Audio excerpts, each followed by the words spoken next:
Hey all, Tom Moran here from Tom's Big Spiders. Well, we're about to do a little post-holiday unboxing. I actually received this box before Christmas, but I already had the OBT video ready to go, so we decided to post it after Christmas. Now, I have a confession to make. I absolutely hate doing unboxing videos. It's not because I don't like showing off what I'm getting, and it's not because I don't like showing off where I get them from. It's because usually when you get a package in, it's from FedEx, and it's during the work week. So I spend the entire day teaching. I come home, I'm tired, and then we not only have to do the rehousings of these animals, but I have to talk about them and be upbeat and energetic. And sometimes it's difficult. And this one was particularly difficult because we did it the last week of school before the holiday break. The kids were crazy. I had an exhausting day and I had to go home and do this. So I'm going to apologize in advance for the fact if I seem a little low energy or for the fact that I can't seem to pronounce a single one of these names correctly during the course of the video. So what we have here, a couple spiders, 4 different spiders, and a surprise. I've had some people asking me if I was going to get another one of these. Well, I did. So enough of me talking. Let's take a look at an unboxing from Not Tarantulas. All right, so we're about to do a quick unboxing. This one is from Not Tarantulas. We're getting some, this will probably get posted after Christmas, but we're going to go ahead and record it now because I already have one lined up in the pipe that we're going to do. But picking up a couple things, I've had a couple mature males pass away, a couple of my true spiders pass away, so I've got a little bit of room. So we decided to treat me to some spiders because that's how it works. I haven't gotten any in quite a while, have I? That wasn't a rhetorical you could have answered. Sorry. I'm talking to myself here. No, you have not gotten a lot. Too late. You ruined it. All right. So we got my thing here with the list, which I'm not going to show off right now. I'm just going to make sure it's a picture of the one. Oh, there's some good ones in here. All right. So very festive wrapping too. And for the, I don't do the big, one of the things I talk about a lot is I've worked with Not Tarantulas for years. Tanya's a friend of mine. So I don't consider these like unboxings like, hey, look at this new deal. I've worked with them for years. I've never had a problem with them. Anybody that I've ever said to them has had a positive reaction to buying from them. But this is just me showing off some of the new stuff I got. All right, so let's see what we have here. As the crickets are going super loud in the background. Ooh. These guys might be bigger than I thought they were going to be. Ah! Ah! All right, I'm having a hard time here. All right, so our collection here. Euthycaelus colonicus, Cyriopagopus lividus, or the cobalt blue. I haven't had one in many years. I had one that I raised up, the adult female, and she passed away, so really excited to have one of those again. Ornithoctoni species Vietnam silver, Cyclosternum species cundinamarca. Sadly, I pronounced this last night, and obviously it didn't work. I am fried. It is close to the end of the year as far as Christmas breaks coming. The kids are just beside themselves, going crazy, and it's rather tedious. So Cyclosternum species cundinamarca. There we go. That's better. And then I had somebody just ask me why I don't have more centipedes. I did have a Scolopendra dahani, and she was, I think, right around 6 years old, and she finally passed away. So I did want another one. So we got Scolopendra galapagoensis, I think. If we go the OE, I think the way it's said in Boimi or is it Galapan? I don't know. We're going to go with that. But these guys get really, really, really large. Really excited about it. I grew up my other two, my dahanis, little babies, enjoy doing it. Love having the centipedes. These are obviously Billy's favorite of all the species we have. No, she's not a big fan of the centipedes. A lot of people will chime in, not fans of the centipedes. And this one is for you, apparently. So we'll put that to the side right now. So what we're going to do is I have the enclosures all set up for these, and I think they should be the right size. What I've got here, I've been using a lot of the size 20 ounce deli containers. I have moist substrate in the bottom. I put a little of the drier stuff on top. All 4 of these species are fossorial species, which means they burrow. And I'm kind of excited because I like fossorial species. And some of them have orange on them, and I like orange. And one of them has silver, and I like silver. So basically, that's why I bought these particular species. I was really excited to see what they'd grow up to be. So we're going to go ahead right off the bat, get rolling with this. I got my brush. I got my tongs. And we're going to start off with the lividus. I did make a little starter burrow under here. Nope, not you. There we go. Lividus. Really excited to have a lividus in my collection again. I loved my female, and she passed away. And honestly, she passed away prematurely. I want to convince myself that it was old age, but she was not as old. I think she was like 8 maybe, which wasn't particularly old for that species. So I'm not sure. Oh, you see her little, I don't know if you see, she just went down, it's right in there.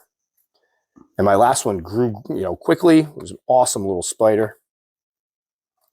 That's what we're going to do. And I love now that people are using the moss to pack them. Let's put a little that in here.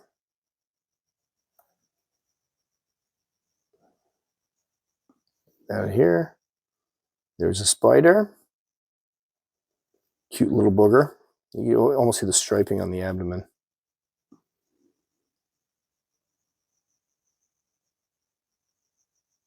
And what I'm probably going to do, just to make it easier, because again, I am fried, is we're just going to drop that right in here and let it come out on its own. And hopefully what will happen is she'll come out. Sometimes what they do is they stay in. I've had a lot of people ask, is it okay to leave the other thing in there? Absolutely. I mean, again, work smarter, not harder. And usually what ends up happening is they'll come out here, they'll end up down in there, and then I just pluck this out. If they web over it, so what? They web over it. So we're going to leave that one in there, and we're going to label it so I know what it is. See, lividus. These papers end up everywhere from these little labels. And later on, I will go and add little bottle cap water dishes. Just for now, we're trying to get them into their new homes. All right, one down. Now let's do the Ornithoctoni species Vietnam silver. And again, fossorial species. So we have the moist substrate down here. I put drier stuff up top. That tends to encourage them to burrow sooner than later. A lot of times folks will put in the moist substrate. They put the spider and the spider's on the moist substrate. It starts webbing up top and it doesn't burrow. And then I get the emails going, why isn't my species burrow? It's supposed to burrow. I find that if you keep things a little drier up top, put that starter burrow in there that goes to the moist stuff, they'll go right down to the moisture. Species Vietnam silver. There we go. And I chewed the snot on my fingers again. I apologize for everybody out there that's having to see that. Is it like zoomed in on my nasty digits? I have to stop doing that. It was the only good thing that came out. The only good thing that came out of the pandemic was the fact that wearing the mask, I couldn't bite my fingers, and I was so afraid to that I didn't do it. And I had nice fingers and didn't have gnarly crap like that on them. All right, that one is all right. Oh, that's a good size one.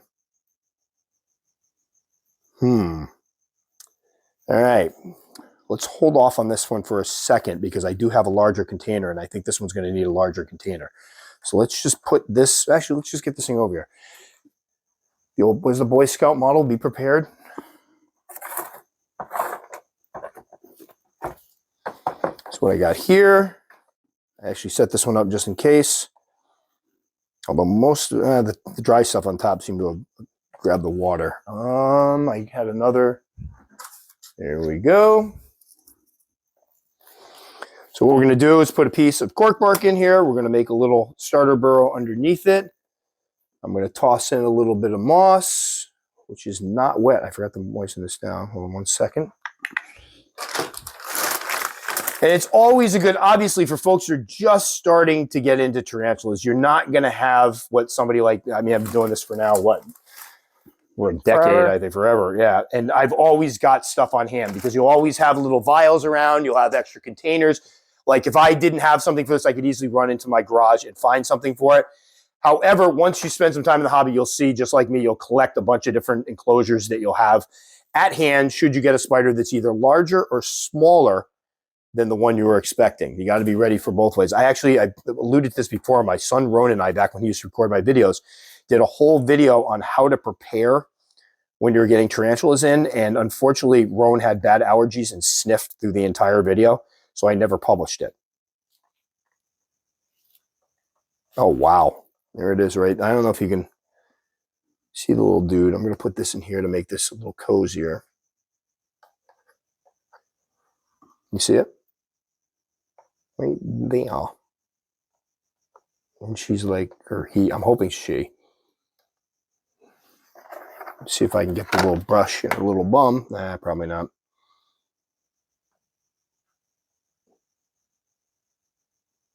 Nah, that made it worse. I really wanted to get this one out to see it, but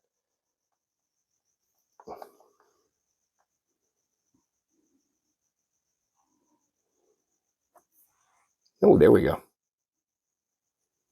What a beauty. Much bigger than I was expecting it to be. Oh, okay, there we go. There's a shot. You want to get a little closer? Nope. Where is it? Not where your camera's pointing. Okay. I couldn't find it. Oh, I was looking at the moss. That's what the problem is. Okay. Yeah, we bought some moss. I've been eyeing this species for a while. They are gorgeous. The females are gorgeous. The males mostly kind of a fawn brown with some silvery highlights, but fingers crossed I get a female. But I will say I've been rolling the dice quite a bit lately by only buying one sling of species that I'm interested in, and I've been getting a lot of males. Back in the day I used to buy 3, but because space is limited, a lot of times I would end up with 3 females. And because I don't like to get rid of anything, I keep all the 3 females. All right, so let's get this up here. I'm going to put it against this so that she can't get back in it. That didn't work very well, did it? All right, you go. You go. Go. There you go. No, not on that. There we go. All right. So luckily, I had this one ready for it. There she is in there. And what I will do afterward, what I usually do is for the new slings, I go and mist down a little bit of it because sometimes I'll go around, get a little drink, and then we'll put a little water dish in here, and hopefully she'll burrow underneath that in there, and we'll get some good footage of. I'm hoping her. Fingers crossed her. Well, wishful thinking on my part. All right, so there we go with the species silver.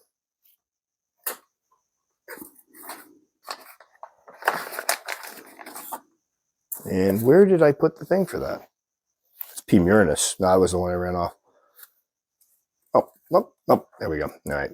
I want to make sure we label these because I have a terrible habit of getting in the moment, forgetting to label it, and we have some spiders here that I'm not even sure what I have anymore. Happened with 2 Formictopus species that to date, I'm not sure what the heck one of these guys are. This is with my old Entrapepii one. There we go. 2. Glad I had that one ready. And then we have Euthycaelus colonica. Euthycaelus colon. That's my humor for this afternoon. So I'm literally shot.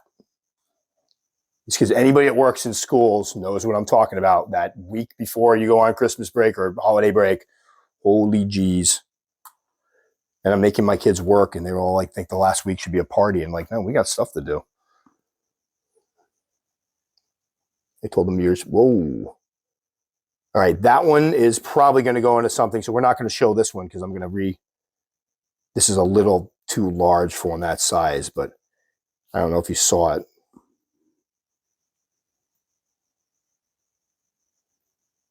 Nah, I don't want to get it out. All right, so we're going to end up doing this one probably off camera because I'm going to get it into a dram vial because it's probably about that big. And could I put it in here? Yes, but I found with the slings, sometimes they have difficulty finding the prey, and I don't want to have that. So we're going to put this in here, and we're going to rehouse that into a dram vial in a moment. We're not doing the Scolopendra right now. Now we're going to do the Cyclosternum species cundinamarca. Cundinamarca. I like it. That's right? Sure. Right, we'll go with that. Yeah. Sadly, I last night was practicing these because the names are not ones I'm normally familiar with. And he didn't stick.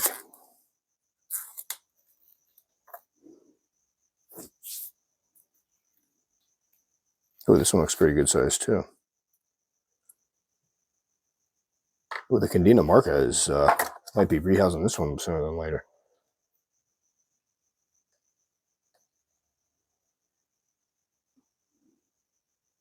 Whoa! All right, well, get the cundinamarca if you can, because she's not. Mackerel.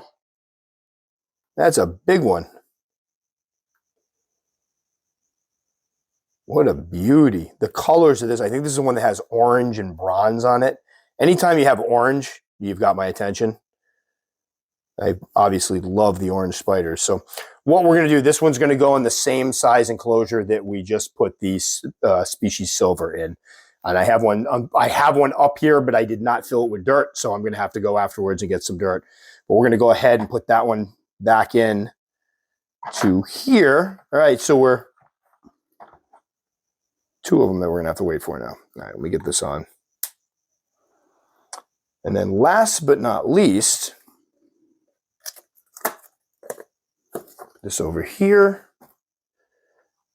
The skull. Oh, so before we mess around, there it is right there. Now, anybody that considers themselves a keeper of Scolopendra, please feel free to chime in, because here's the deal. When I was doing research on these guys, I found it's just like back in the day researching tarantulas. I found so much conflicting information.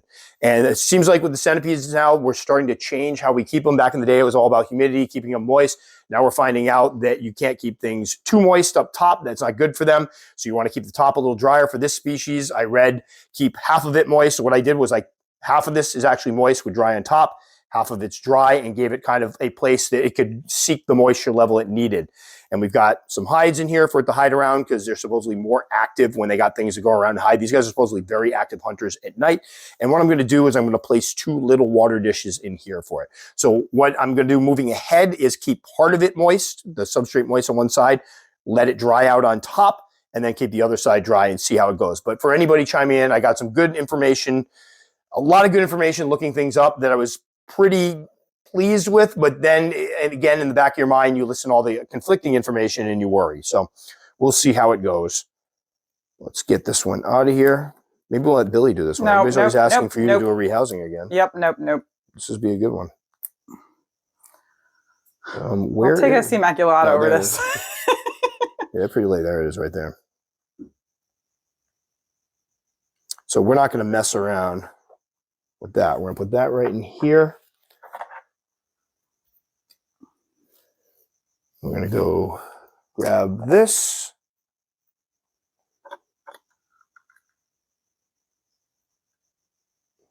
Watch Billy scream when it comes bursting out.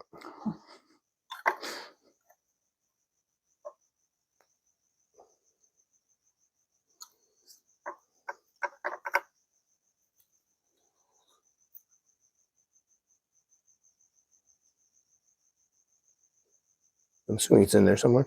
Yeah, in the moss. Oh, it's right. Oh, we're right underneath. All right, so hold on. No, it's already under here. Darn it! I was hoping to get a better shot of it. Oh well. Well, at least it's nice and happy. So hopefully this enclosure, I have it set up so it's not too moist, but it does have obviously the humidity. I used something that was taller. I mean, obviously this looks much deeper than what I normally use for what you'd think for one of these guys, but I wanted to make sure I had enough room for substrate, but enough room that it couldn't get out, because that's one of the things. They're escape artists. If they can get their body length and get some of those little feet over the top of something, they're going to get out of it. They could squeeze through this. So we wanted to make sure there was enough room that I could stack some stuff up, make a nice little enclosure design for it, but not have it be able to escape. So I will definitely keep people updated on this. From what I gather, they do grow rather quickly.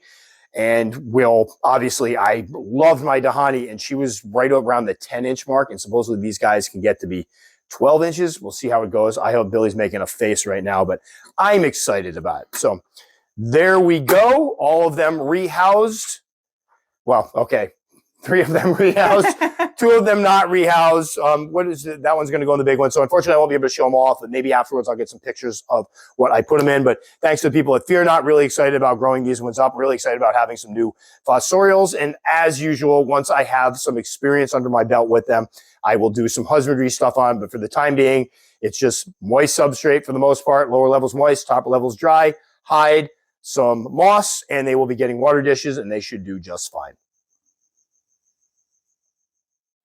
So unfortunately, the 2 spiders that I did off camera, I tried to get some feeding videos featuring them to show them off, but I couldn't get any good footage of them. However, for the galapagoensis, I ended up coming up after dark. Now, I had read that these guys, to feed them, to get them up to those big 12-inch lengths that people talk about, or what is that, 31 centimeters, that the trick is to feed them a lot of high-protein food, to not necessarily feed them crickets or roaches like what I usually feed my animals. So I read in the boards that somebody feeds theirs little chunks of chicken breasts, and then if you put them in at night, turn the lights off, come up, you'll see it hunt. Well, as you can see by this footage here, this one did just that. It was so cool coming up and catching it munching on that chicken breast after the fact. Ate a little piece of it, disappeared, and then about a week later, I went, put another piece of chicken breast in, and it came in and ate again. So this one's eating great. We'll see how long it takes before it goes into pre-molt. Now, just a heads up, on the centipedes, they will go into long pre-molts just like tarantulas will go into long pre-molts. And during that time, you won't see them. So when I had my Scolopendra dahani,